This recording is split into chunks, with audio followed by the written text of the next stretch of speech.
In the 1970s, Maud Lewis's painting Black Truck was traded for a grilled cheese sandwich. In 2022, the same painting was sold at auction for $350,000. Why did the painting's value change by 175,000%? Renowned Canadian folk artist Maud Lewis was born in Yarmouth County, Nova Scotia in 1903. She was born with birth defects and lived with her parents into her 30s. As a child, Maud's mother encouraged her to paint greeting cards and sell them door to door. When her parents died in the mid-1930s, Maud moved to Digby, Nova Scotia to live with her aunt. She answered an ad posted in a local store. It was posted by Everett Lewis, who was looking for a live-in maid. His home was a one-room cabin with a sleeping loft. It had no running water, no electricity, and the only source of heat was the stove. Maud walked the 5 kilometers to Everett's little shack to apply for the job. She was hired, and they were married in 1938. From the tiny, cold home, Maud began painting again.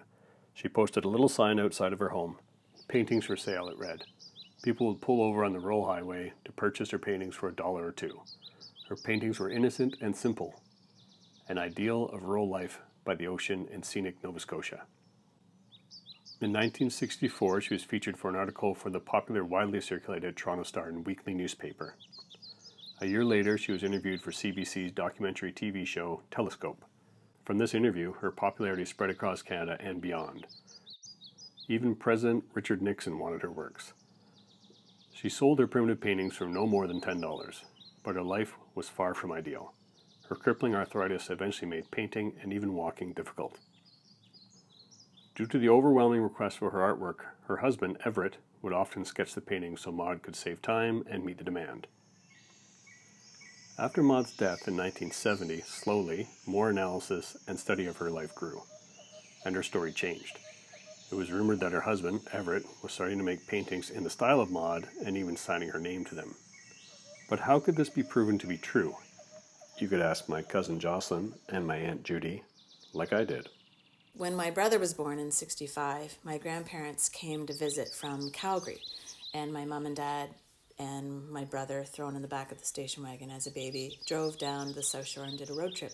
And my mother remembered that Maud Lewis's house was nearby where they were, so they stopped so that they could go look at the house and the paintings. I said, we must stop here because this is where Maud Lewis, the painter, lives, and I'd love to see where it is she lives.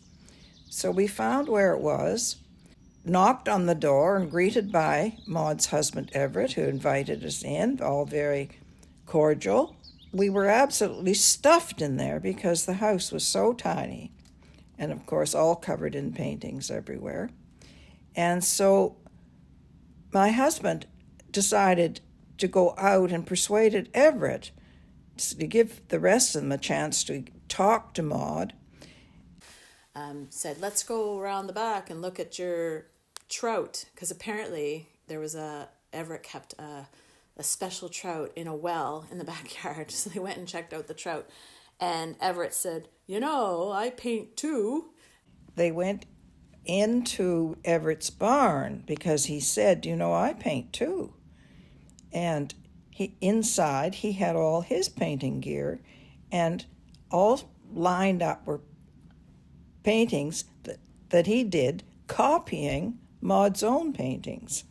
And he said it's because she gets so busy and has so many orders and she can't keep up. So I've started to paint them for her. And he showed them. And so my husband said, well, it's very nice of you to have taken me around. I'll buy one of your paintings. And so he bought it for $1. And then Everett said, well, just a moment and I'll sign that. And he signed it with Maud Lewis's name. This painting is on the wall in a very prized position on a shelf in our kitchen, and everyone comments on our Maud Lewis painting, and we have to say, no, it's an Everett. The couple weren't conspiring for any malicious reason. They simply wanted to sell more artwork to people who enjoyed it. Many of their paintings were selling for only a few dollars. It is unlikely that they knew they were committing fraud. Maud's story grew. She gave birth while she was in her youth. She lived the rest of her life thinking that the son she had was stillborn, as the child was immediately taken from her at birth. None of Maud's paintings reflect a mourning for a lost child. Never is there a little boy walking through snow or sailing a boat. The only recognizable person depicted in any of her artworks is clearly her husband Everett. He is frequently seen in his favorite red shirt, chopping wood, or driving oxen. She paints him in a positive, glowing light.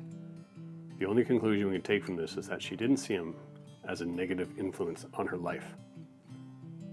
Maud didn't paint any pictures of hardship. We have to conclude that either she didn't perceive her life as having any hardships, or that she simply saw her paintings as having the purpose of making people happy. Possibly both of these are concurrently true. When asked what she wanted in life, Maud never mentioned plumbing or heating. She only wanted a trailer to paint in, which Everett eventually did arrange for her. Maud Lewis lived in a shack without electricity, proper insulation, or even plumbing. Her husband controlled her and beat her. She had crippling arthritis. Yet the paintings she sold for $2 in the 1960s now routinely fetch tens of thousands at auction, in part because of her life story.